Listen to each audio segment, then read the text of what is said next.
This is being done by an expert cook. Don't try this at home all by yourself, it could be dangerous.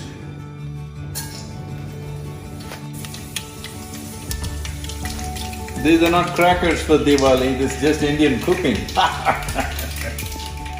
I was to visit the construction sites and various other things in the ashram, but it's a very wet day, so decided I'll do some Indian cooking.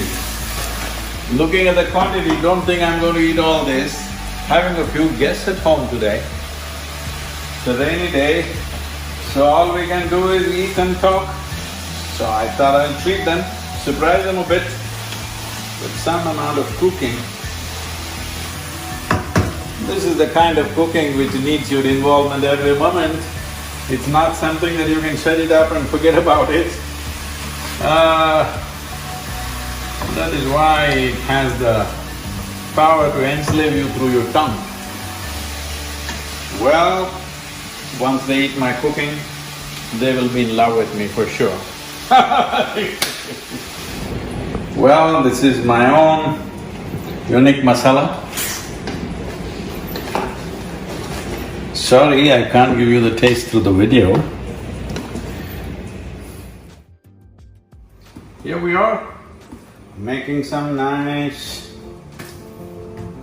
parota, really. In South India we call it chapati, but actually it's a parota. So, though there was food in the ashram, I decided to learn cooking.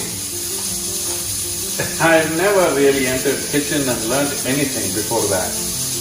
But because I thought it would be very meaningful and important because Radhe loved Vidhi's cooking so much and Vidhi had learned cooking from my mother. So I went back to my sister, picked up a few things, then developed many things of my own. Well, now, at least many years ago, a few years ago rather, I got certified by my daughter that I'm the best cook in the world. So not bad, almost like a moon, full moon, huh? I'm saying if the chapati looks like the map, at least if you get in Australia, you're doing okay. South America, bad. But if you get Indonesia, ooh, no, you need to go back to school.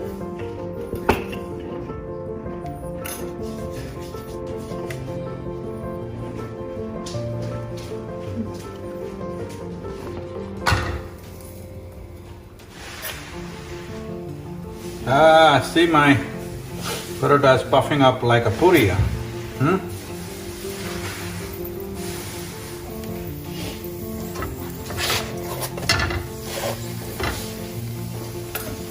it just cooked inside with hot air. Radhe, eppadi irukudhu?